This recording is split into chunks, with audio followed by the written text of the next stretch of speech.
Granted, today's presentation, or the talk that I'm going to give now, isn't specifically about sex, but sex is definitely a key part of it. Now, I also don't have any slides for this presentation because I'm pretty much going to be storytelling, but I did give her my information slide, which she said is pretty, so it's going to hang out there, which I will describe what all of those things mean just after I'm done. But as I'm going to go ahead and get started, I want to ask you guys for permission. I'd like to ask you for permission because at this point, you know, when I was going to put this talk together, I originally had the topic and then gave the few sentences, and I'm like, okay, well then I'll put the presentation together later. And then I realized that as I was putting it together and I was thinking about the slides, I was like, this is gonna be kind of boring if I just give you facts, if I just tell you how we got to today as far as relationships and modern relationships go. So I started thinking that maybe I would tell a story instead. So I'm gonna tell mine, if it's okay with you. Do I have your permission to tell a story instead? Yes? From everyone? Good. First lesson in consent. There you go. That is the consensual part of consensual non-monogamy, I suppose. And the next thing that I want to mention is that if you have a question about your own personal life, I'm not going to give you any answers to it. I'm not going to give you, I really can't answer any of your questions or give you any solutions, but what I am about is ideas. And people up to this point think that I know a lot about sex and sexuality, and chances are I do know most. I know more than most, but I have to say that the majority of what I do is just question you, the box that you've put yourself in, maybe even a box that you didn't realize that you had been placed in, and maybe one that is harboring a lot of other areas in your life. Just so happens that I called to Uri, one of the co-founders of the Institute. I said, I've just recently been giggling over the fact that I called myself like a modern millennial female sexual Socrates. It's like, I'm not gonna tell you, but I'm gonna ask you lots of questions so that you get to the answer yourself, so that you can find out what's true for you. So now that I have your permission, the story that I wanna tell you is about how I even got to this point to begin with, and how I'm gonna talk about consensual non-monogamy is, so I found myself in the laundry room of my family home in New Orleans in Louisiana. And I was in the laundry room, and I was crouched down on the ground, and my back was up against the wall, and I was sobbing like as hard as I possibly could.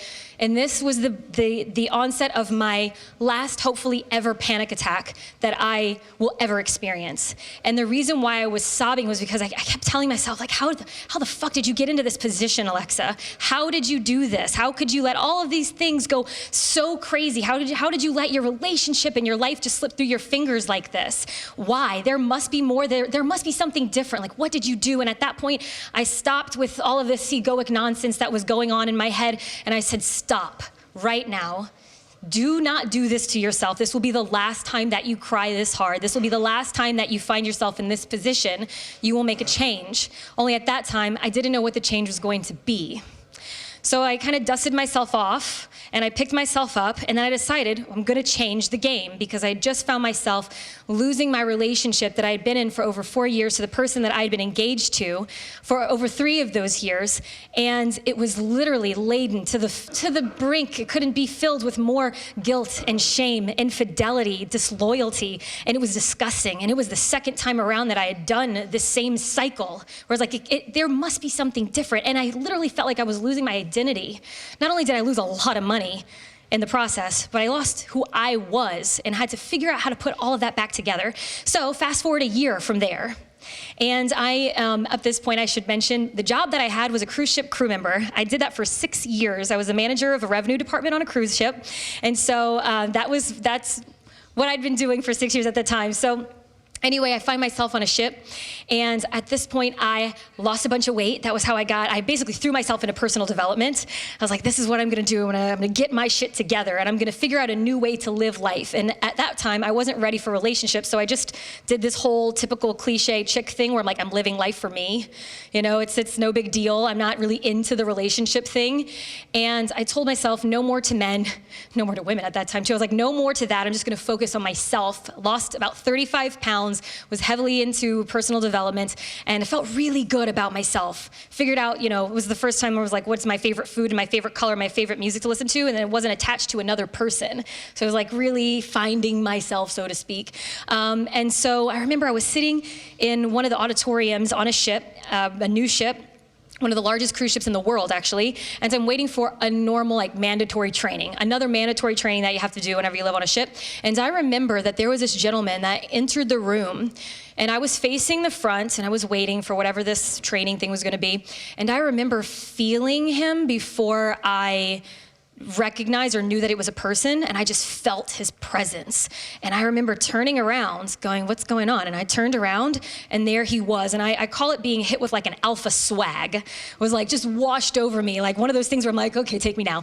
And so like, you know, you go back to cave woman, like just throw me over your shoulder, I'm yours. And I remember like, whoa. And then it was the first time since that year that I had to have this check of, oh my gosh, there's a person who could make me feel something again, faulty, and I don't even know who this person is, could make me feel fragile when I've been working on that whole year to be strong again.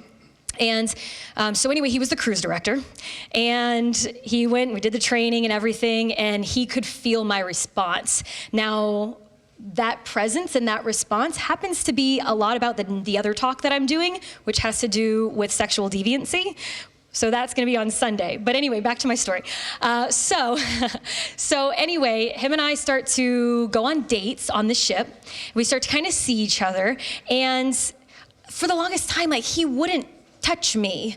He wouldn't hug me or anything. And then we were hanging out all this whole time. And then I got to a point where I was like, look at me. Why aren't you touching me? Why aren't you making any moves? Are you wasting your time? What's going on?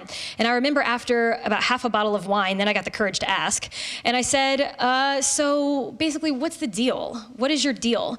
And he said to me, and we'd had some conversations about relationships in general. Up to that point, we both had talked about, you know, not really wanting to be in a committed relationship or anything like that. But this is what he hit me with at that time when I asked him, why aren't you touching me? Why aren't you making a move? And he said, you have 3 choices, basically. Here are the 3 choices. We can sleep together tonight. We can have, you know, this relationship where there's no commitment. You understand that I am not, by nature, I do not agree with monogamy, and I don't live monogamously. And you can be okay with that. And we can continue sleeping together, and you just understand. The second option is we sleep together only tonight, and we never sleep together ever again. That's it. Done. Wham, bam, thank you, ma'am, done. Third option is that you say that you're okay with the fact that I don't commit and that I don't live monogamously, and you say that you're okay, and we sleep together, we start sleeping together, then you try to change me, you try to get me to commit, you try to get me to only be with you, and then guess what happens? I say no, you wind up hurt. And I thought, holy shit. I was so turned on by his honesty. I was like, really? Okay. Well, then I had to check myself for that moment there. I was like, which one am I gonna choose? I don't know which one am I gonna choose, right? If I'm gonna protect myself, I'm gonna choose option number 2. I'm gonna, you know, get my big O and then be on my way. But that wasn't what I was about. And he could see on my face, like, I was really conflicted with this whole story. And so he told me at the time, go, come back. I can tell you need some affection, some attention. So what I decided was option number 1. Do you want to know which one played out? Option number 3. Option number 3, and he told me. However, it was ever so slightly that I tried to make those kind of try to manipulate with my words, trying to get you to commit to only me, even though I know that you're probably seeing 2 or 3 other people. And I would even casually ask, like, so I'm just curious, like, it's totally okay with me, but how many other people are you seeing on board? And he's like, don't ask me questions that you won't like the answers to. I was like, okay, noted. So anyway, this relationship of sorts was very pivotal for me, because at one stage, whenever I did try to change him and then I wound up getting hurt, he had recommended a book in one of our previous conversations. It was called Sex at Dawn. Has anybody read Sex at Dawn? Modern relationships, why we stray, how we mate, you know, what that means for modern relationships. And he said, he kept talking about that book and that was something that really solidified his choices. And so whenever I wound up hurt, I decided, you know what, I'm gonna do the research, because I don't want a commitment either. Why am I trying to make him when I've already said I don't want that? So I read the book. And in that book, it was one of those like, holy shit, what do I do now? Because this just challenged everything, my entire foundation, my understanding of how relationships are built and what do they mean. When I read that book, literally everything changed for me. I'd never experienced, I mean, I've read a lot of books since then, but this is one that really made the difference, because it made me question all that I'd been taught. And up to this point, I'd also identified with being Catholic. So I'd already gone through all the motions, kind of confirmation, baptism, I was eating the cracker, drinking the wine, all that story, right? And so when I read this book and it challenged everything that had to do with relationships and sexuality, I was so confused. It was the first time that I said, I don't agree with monogamy either. That's a fucked up system. However, people can do it if it works for them. But is that their default? It made me question everything. And then it was at the same time, coincidentally, that me starting to understand sexuality and relationships that I said, screw this Catholic thing too. I'm not doing that anymore either, because at that time, I thought, I was already confused, because as far as my Catholic faith told me, I had to live that quote-unquote American dream where I couldn't have any sex until I was married anyway, and then that marriage was supposed to last until the end of time, right, till death do you part, and you're supposed to follow all of these steps. It only supported these particular steps and these particular life goals, and no other option was laid out, and I was already failing at that miserably. So it was the first time that I had all those things come out of my mouth, and I was scared, and I was shaking, and I remember I was crying, but I was also smiling the first time I said a lot of these things. And after that, the book in particular, Sex at Dawn, taught me, I guess I should give you some examples. Now, it's one of my recommendations. It's the book that I recommend the most to people that work with me and follow me. I'm like, just read that and then see how you feel. Because it taught me things like the fact that we're built for variety. We're built for variety, and we're built to have sex. And so the thing that winds up happening, that more often than not, relationships end because of what? Infidelity.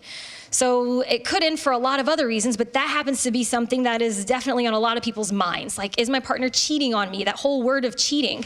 But if you understand biologically what drives us, then it allows for you to look at that with completely different eyes. So reading the book and understanding, right? So women, right? We're built, a lot of people think that we're built to just have one partner. We're more inclined for monogamy. However, but when you look at the way that our body responds, especially when it comes to sexual arousal, that's not the case. It's not the case at all.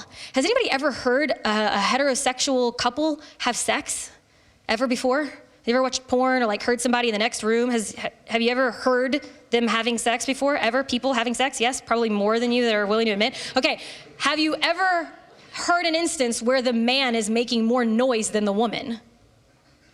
Like nobody there. Okay, so like 1 or 2 times, right?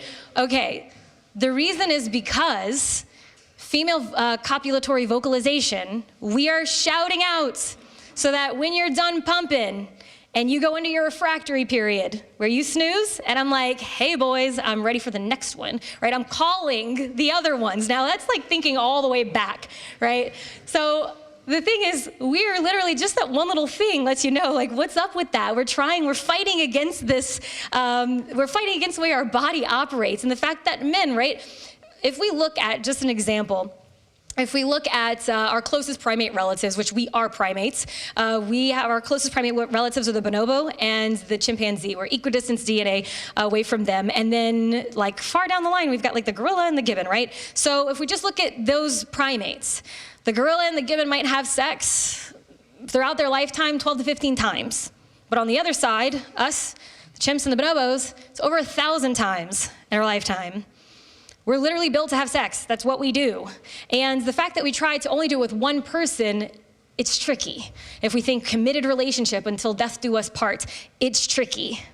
And I'm sure that I'd find the majority of people, even in monogamous relationships, will say it is still tricky. It is a conscious decision that you have to make. And we don't understand, we're not told whenever we're thinking that we're gonna follow all of the rules, that this conscious decision is really freaking hard to a bunch of people who are not woke, right?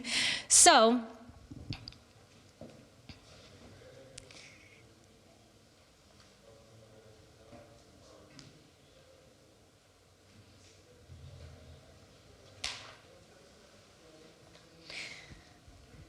So I thought at this time in my life, after I'd read Sex at Dawn, I was going through all of this what the hell moments. I thought, well, if I'm not gonna do it this way and I'm gonna challenge everything, first and foremost, I went back in my history, in my memory of all the times I'd ever felt cheated or guilty or jealous or any of those things, and I questioned the way that I felt in my mind back then, so I changed the way that I felt. If I no longer believe this now, then why do I still have to hurt for it from the past?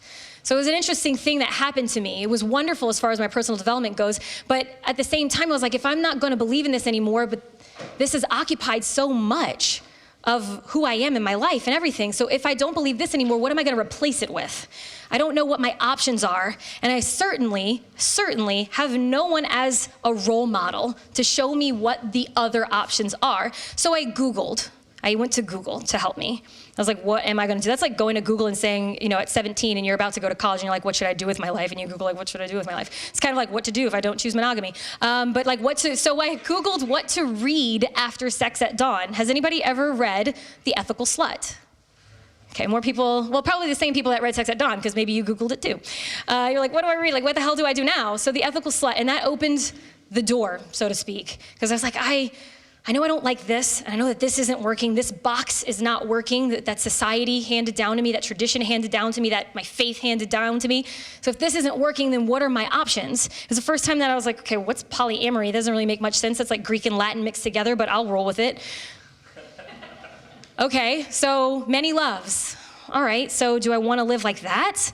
Well, what are the other options? So then it literally laid out as many, because in reality, there's more than we could ever define. Relationship styles. Basically, relationships by your design. Now that to me sounds like a whole lot of freedom to choose. I say this all the time, that the way that I am now and the way that I live now, it by no means is any easier than when I was trying to live monogamously, but it does feel more natural. So it's easier to deal with the issues that come up while I'm living non-monogamously. And so I read The Ethical Slut, and it told me all of these different terms, and I'll just throw some of them out at you.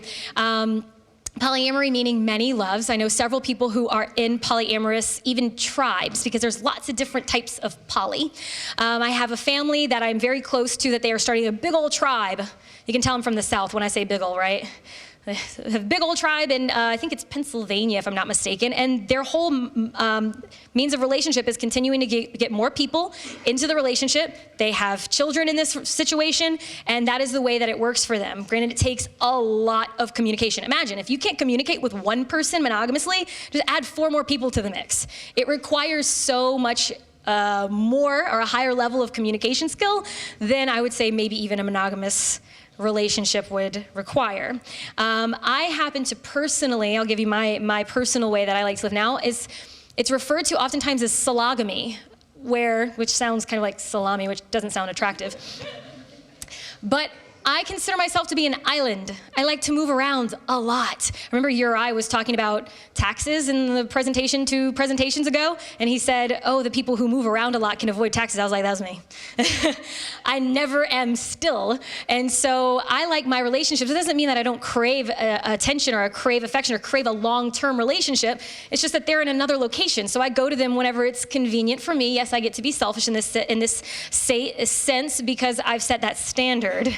And that's a part of the agreement. So I will go into these different locations and I will have experiences with each of these people, and they all know about each other. That's the consensual part.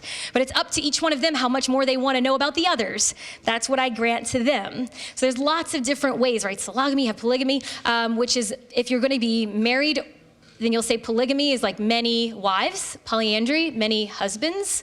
And it's kind of sad, though, even as I wasn't planning on saying this, but there's only about 4% of, I think, not 4%, 4 specific cultures in the world today that practice where the women have many men versus the men having many women, which I find kind of interesting. So my personal relationship structure, I'm like going against the grain. I'm like going with those 4, if I can, if I could.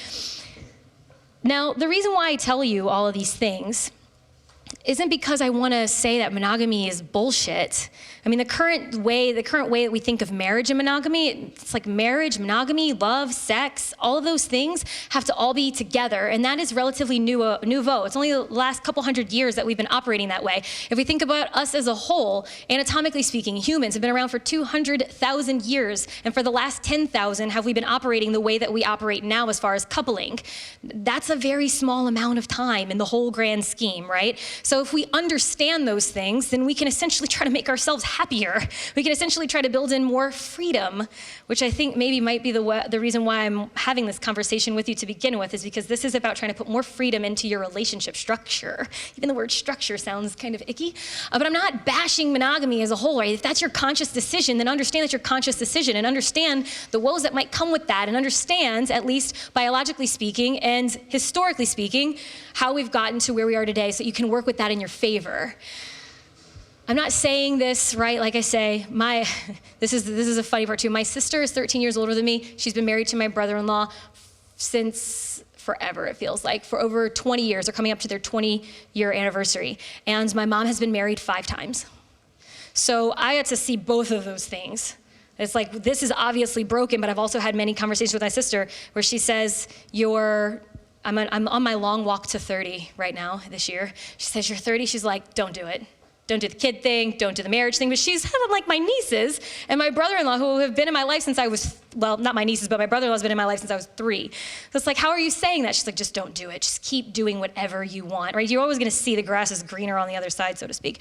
But, so again, not my mission or my message is to poke at monogamy. I'm saying that there are other ways. So if you find yourself in your relationship and you're thinking it's tough, if you're thinking it's kind of a struggle in some areas as far as fidelity goes, redefine it for yourself. If you really did question who you are to the core and you acknowledged your desires and you acknowledged how you really feel and you looked at the box for what it is regarding relationships and sex, if you could tear that apart and piece it back together the way that you want it to be, what does it look like if you do the choosing? And if you're in a relationship long-term with someone that you love very dearly, doesn't mean that just because you want to have sex with somebody else that you love them less. But talk about it. What does it look like? What if you were going to open that relationship? What does that mean? And what ways can that bring you closer together if you were going to open or unfence or something like that? And to have the conversation, I always encourage couples to have the conversation, and even singles, and you're thinking that you're going to be in a relationship at some point. What is the conversation that you'll have with the understanding that we have these tendencies? So we have tendencies to stray in relationship and have a propensity, or not propensity, we have the tendency to stray and want outside of. How do we talk about that in a healthy way? And how can we use that in our favor to make sure that all of our needs are met? So I would say, for me personally, I wound up trading things like fear, jealousy, guilt, angst, a lack of desire, all of those things. I traded those things to redefine my relationship structure, my sex life on my terms. I traded it for bliss, joy, compersion, excitement. I made it to where it worked for me instead of me trying to fit and work for it. And so I hope that just having this conversation with you today at least inspires you to have more of that conversation. Thank you.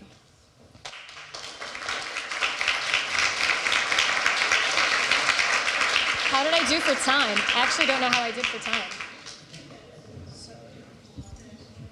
Horo? Yeah. So now it's the time for questions. I think Alexa Martinez knows good sex and isn't afraid to ask, neither respond. So if there are... You can ask me all the sex. All the sex, yes. This one? Sure. Thank you. Hello.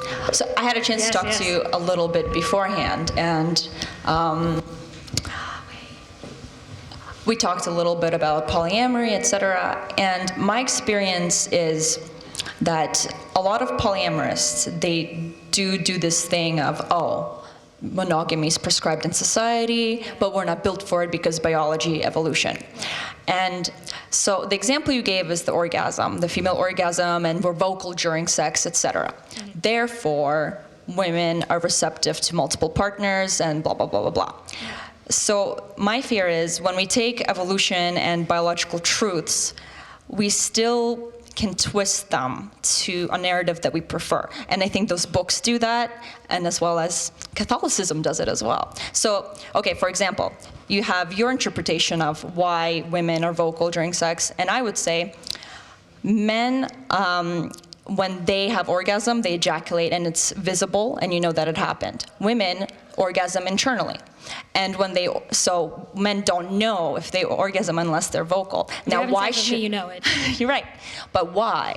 Now, when you orgasm, your wall contracts and actually sucks sperm in. So you want your mate to know that you're orgasmed, so that you know that the babies might be made. Right. So that would be my explanation. Right. And I can't prove that that's the right interpretation, and you can't prove that yours is. Right. So do you think there's a better way to talk about these kinds of things without using this biological basis of we were made to be like this because? Sure. And my answer is right, and I say my idea is chase your pleasure, but with a set of ethics and morality, whatever that is personally to you. Like, you know, there's always going to be someone who's going to say, but. So what feels right to you then? If that answers your question, I'm not sure if that answers your question, because it's like if you're describing, there either or. I mean, for me personally, I'm going to go with what I choose, right? So I have my certain standard. And again, I'm not sure if I'm answering your question. Okay, yeah, I'm gonna chase what feels good and what feels right. You know what I mean? Because even if I go into, you know, tenting, which is what happens in the vagina to suck the sperm up and all of those things, I immediately think of a tribe, I can't remember if it's in Africa or if it's in South America, where the women believe they had no outside influence, basically from the outside, where they're relatively untouched, where it's like where they literally believe that having more sex, right, if I want to have a well-rounded child, then I want to have sex with all of the people that have the great traits. If I want a well-rounded child that's funny and strong and all those things, then I'm going to have sex with all of those people, and accumulation of sperm is what's going to build that child, right? Which is also in the book, and I've heard it several times over in other talks. But to know that that's what they think is fascinating to me. And I mean, I get it. I get both sides of the story or the spectrum or whatever you want to call it. But that's why I also say I'm not trying to knock monogamy. If you want that, then do that. I appreciated you said that. I thought yeah, it was really then freaking do that, right? I love my brother-in-law, my sister. They've been together for, it feels like forever. And I laugh when they fight. And I am there when my sister wants to talk to me about it. But that's their conscious decision. They chose that. And they love each other for that choice. And they're continuing their life story. When I go in the room, I like the spectacle now. At first they were like, why is my little sister talking about sex now? It was like, it was so hard for my family to see me start to talk about this and to basically come out with, I'm not like you guys. And now I'm the one where they say, oh, hey, my little sister, she talks about non-monogamy. Here, go. I'm like the party trick. Here, go. So just start the conversation. That's really what I want to do, is as long as you're doing it, literally doing it, and it's the way that you want to do it, fucking right on. I'm curious about these tribes you talked about where you have like many husbands. Mm-hmm. Which one was that? I can't remember. Chat to me after, because India. There's an Indian one, and it's religious based because the women actually inherit all the. It's like about a land inheritance, so it's better for them to marry brothers. They marry. It's like so they don't have to. I don't know the specifics, but it is in India. Yeah. Okay. And my second question would be, like, how would you then do like raising children? Because if you have polyamory or if you have multiple changing partners, that might not be a very stable thing for the child to grow up with. I mean, I can understand like the difference between like how people like they are infidel, but then they lie about it. But so I think being honest about it is definitely an improvement. Right. But that doesn't make it always easier for sure. Right. And I heard about some tribes where the raising of the child is not done by the husband and the dad, but I think it actually is in that tribe where you talked about the children where they believe that they have to sleep with a funny guy, with a tall guy, and so on to get a mix of all that. I think since now you don't know who is the dad, everybody takes responsibility. It's the responsibility of the woman and her brothers. So women, brother, mothers, family, exactly. the whole tribe as a more or less egalitarian. So they're sharing literally everything, all of the duties, all of the food, all of the responsibilities, all of the shelter, all of the everything. So I just think that is not practical in our society, but what is your answer to that child raising thing? So I don't have any children. That's not a part of my journey. I don't think that that's something that I am going to consider. However, I do work with people who have children who are in these polyamorous relationships, and that is always a topic that comes up. It's always a topic that I can't speak from personal experience. I can just go off of what I've seen and what I've heard. If I could use an example, they're a triplet, so to speak, but so I have a husband and a wife. They divorced. The husband now has 2 girlfriends that are primary partners that live on basically live on this land that has 2 big houses on it. And then the wife, the ex-wife, has a boyfriend. They all have kids. And they all have exes that have to share. But the communication with which that is required, these are some of the highest functioning children I've ever experienced. It's wild. It doesn't look that way to them. If you're always, not that you're always honest, but you're always real with the kids at what's going on, we don't give them enough credit. You know what I mean? And the fact that a tribe used to raise children. It's not that way anymore. Kids are possessions. Don't you dare tell my kid how to be, do or whatever. I'm going to do that. I'm taking care of that. But how well-rounded is that child? So I'm not saying that either one is better or worse, because you can fuck up them both. You know what I mean? I have lots of friends that, traditional standard narrative hasn't really worked either. So. Yeah, one last, maybe. There's 2. Just quick, what age were your parents divorced? So I was 3. I was 3. You'll have to tell me the relevance of that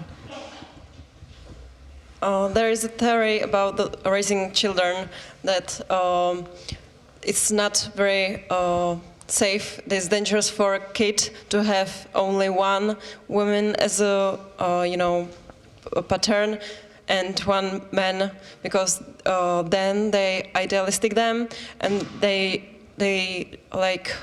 don't see any other versions of men or women, or then for their potential partners in the future, it's better if they have more adults. Exposure. Yeah. Yes. So. Question. Okay, I was about to say something about the biology things, but you said it. About the woman vocalizing more in the pleasure and the man not. I in my experience is more a cultural thing, because I interacted with many different males and with many different culture, and in my experience is that heterosexual males, so that there is a big correlation on the stereotype, the box they fill. They doesn't do noises, and other kind of males, yes, do. Okay. So it's I believe using the biology arguments is a really slippery slope. And rope, and we should not. But we also many times the biology has been interpreted in a sexist way. What's your question? What's your question? Huh? What's your question? Okay. Do you have one? No, I thought so. That's okay. Understandable, right? People are going to think either way. So what do you decide then? Other than do what's right for you, right? Do what's right for you. Because the base of this is relationships. So I didn't go that much into sex. Granted, sex is what a lot of times ends relationships. You think a lot of times, right, from where I am from, the deep south in Louisiana, you got to know that boy before you decide that he's gonna, put the ring on it. But if we're not sexually compatible and we get married and then we have a terrible sex life, guess what? That thing that we were told doesn't mean anything really, should be on the back burner, should be secondary, could sure as shit wind up ending that relationship. So, question, he has a mic. I want to ask you, I don't know, I found out that people want deeper relationships. Some want, some don't. But there's a great deal of people that want deeper relationships and a fusion. And usually in a monogamous relationship, you have a, I think, now this is where I'm asking you, I think you have a better shot of a more fusion. Deeper connection. A deeper connection, and sexual, and values, and culturally, and you grow together, and you, I don't know, there are amazing things there. And of course, the breakup is very, very hard. Intense, when it has. And of course, I mean, it's not working, it's very hard to break up, although you're miserable, and there are drawbacks. But have you found out, I don't know, when you have polyamorous relationships, so you are with that guy and that guy, and then you kind of don't have time for the guys you've been because now you are in another time zone and meeting other guys. How does that impact the shallowness or depth of your relationships? How satisfied are you from this point of view? For sure. That's a good question, and that's a whole nother presentation and a workshop. It is. It really is, because those are the things that you have to look into. If you're going to decide, I'm going to live life a little bit differently, I'm going to explore what polyamory is, or as a non-monogamy or consensual non-monogamy or whatever, you have to look at those things. And I literally was on a call right before this where I was doing a live stream that we were talking, myself and another lady who is a BDSM life coach. She lives a wildly polyamorous lifestyle, but she refuses casual sex. And it's wild to hear that from someone, but she's deeply connected to her two primary partners. She's deeply connected. They live with her. And my challenge is, why limit your ability to love? Why tell yourself that you can only do it the right way, the real way, with one other person? That's going deeply into what pair bonding is. And judging by the response so far, we won't go into what we think of as, you know, as what's right and how I would describe pair bonding and where it comes from. But personally, I like to love someone for exactly who they are, how they show up in the way that's the most authentic to them. And if there's something that they are not providing to me, whether that be sexually or otherwise, intellectually, then I would like to be able to have the freedom to love just as deeply, just as hard, someone who does provide those things. So I am a testament to the fact that that is, I was gonna say bullshit, but that was not right. that it's up to you. It's up to you. You can still have that deep, meaningful connection with more than one person. It is up to you. You don't have to limit your ability to love. And what I think is so remarkable is that when you show yourself that you don't have to, your love grows by 10 or more. It's pretty incredible, our ability to love. Now, as far as the shallowness of the relationship and like I don't have enough time, that was another topic that came up today when I was talking earlier. That was with the other lady. She's like, I have to schedule. And you mentioned how to balance time with multiple partners.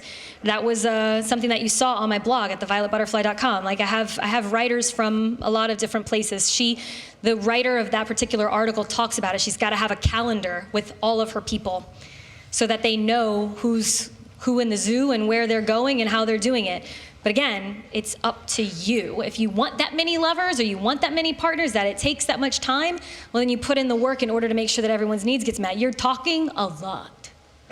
You're talking a lot to your partners. You're communicating a lot, which is interesting because you don't spend that much time with them, but you talk very deeply, very present if you do it this particular fashion, because like people can screw up polyamory or open relationships, and they can screw up monogamy just as much. But it's what I find so interesting is that a lot of times when I work with couples that are trying to just get out of a funk, they're just having a hard time saying anything to each other. Like on the other side, when you have multiple people, you have to exercise that. Otherwise, you don't get anywhere. So I hope that answers that a little bit. Yes, yes, deep connection, yes. Do we have time? I saw your hand go up. Oh, okay. Okay. I have one quick question. You're here. So you were talking about monogamy and polyamory, and I think it would be useful if you could tell about various kinds of internal structure of polyamory, because it's okay. like different types, so people kind of see the menu of possibilities. It's just not choosing one or the other, but then you can have another option. Sure. So that's a little bit like what's a primary partner, secondary partner. I didn't even see over there, primary and secondary. So if you have a primary partner, that's the person that you might spend the most time with. Maybe you're even married to that person. And you're, not to give it a hierarchy, like one's better than the other or worth more than the other, but you might have other partners off of that. So say for an example, myself and my primary partner, my husband or whoever, say for an example, I have a girlfriend and he has a girlfriend, and we're all in individual relationships. It's a W, basically, or it's like a, is it a W? One more person would make it a W. So our relationships, there's lots of different structures. So I have a relationship with another female, doesn't have a relationship with him. He has a relationship with another female, I don't have a relationship with her, but we have our primary relationship. So you have two secondaries that stem off of that. For me, something that I remember when I was journaling, like how does my particular structure, how do I think I would like it? So it would be a triangle. So me as a partner with another man, where we have a girlfriend or we have someone that we date. That way I in my whole grand scheme, I thought I'm gonna have this person who I can rely on to be comforting and to understand my emotions and understand my cycle and understand my moods and go shopping with me. And I don't have to ask him to do that or understand that, but just be there and be him, right? But he also gets to date her. So if I'm not feeling very sexy, he's got someone to have sex with.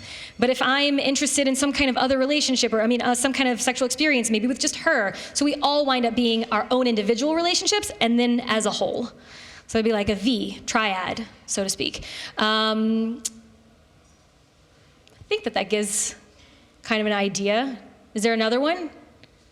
Triad, so you have a V where there's that's what it is, not a W, where your relationship, they stem and they don't interact with each other.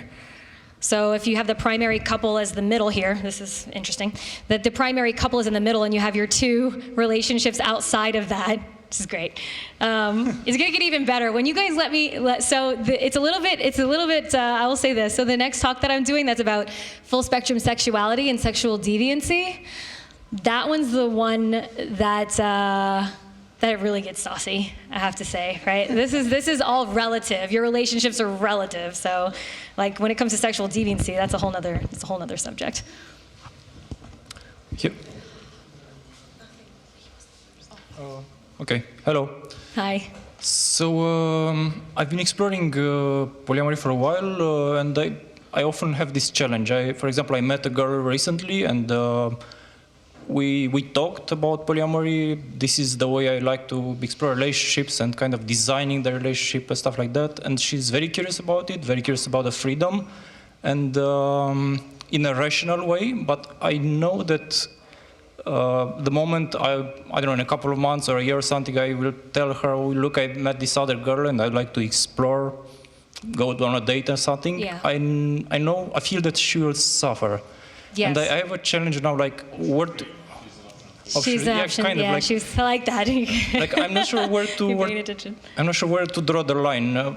Should I say, okay, I feel that this is not working for you, let's stop now, or just present the choices and let her choose? Like, I don't know. Look at you. Now everybody's going to go back to their partner and be like, you have 3 choices. You have 3 choices.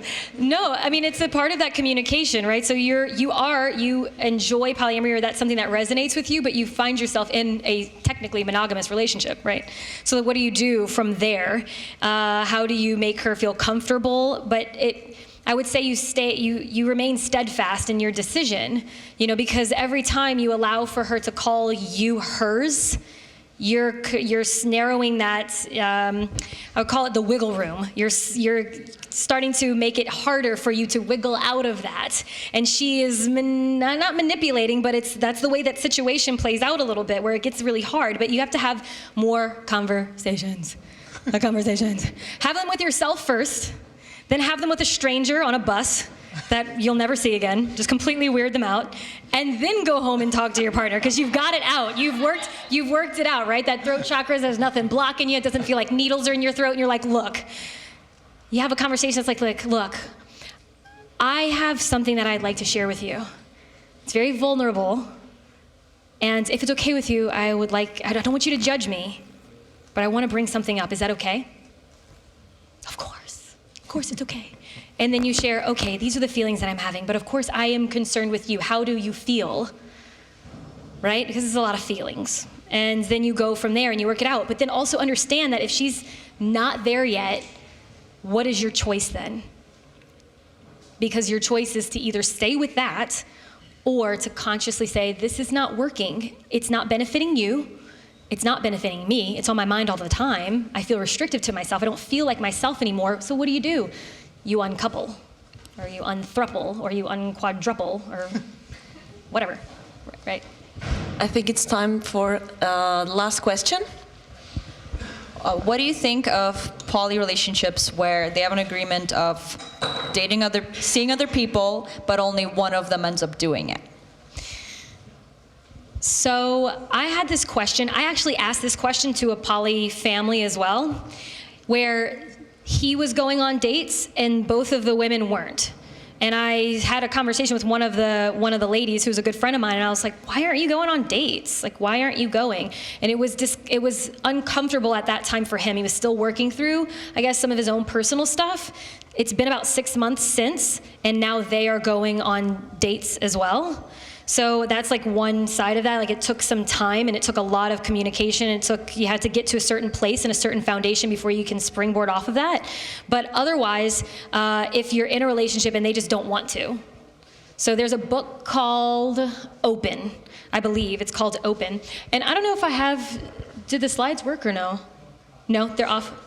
I had it, one of the pages was my resources, I tried to find something from every aspect or something from every part of the spectrum so that I can get a well-rounded view, and then I decide for myself. This is testy water to communicate about, I will say. But it's conversations that do need to be brought up. So in the book, she wanted more. She wanted somebody else as a partner. She wanted sexual experiences with a woman, and she was navigating. First it was cheating and it was infidelity. And then he became a part of that situation. Then they started dating a woman, and when the woman wanted to go on to a primary partner for herself and live monogamously, well, then he didn't want any more, but he allowed for her because that's the price he was paying to ride that ride. That was a Dan Savage quote. I don't know if anybody knows Dan Savage. I love him. He's like, you pay the price to ride that ride. That's what they need and that's what they want. If you're not gonna die, well, then that's what you do in order to stay together, right? Which brings up a little bit of that question of why should your relationship end for, he or she goes outside of the relationship and has a weekend away with the guys and comes back, oh God, I was so drunk that I took this girl home, for the night. But then the wife is so furious that now everything you've built up to that point is nothing. Like, that's a crazy concept, is nothing. And so the house and the kids and all those things, right? It's kind of wild to think about that. I just think conversations need to happen to figure out what works for you, right? Thank you, Alexa. Thank you for your talk. You guys got me.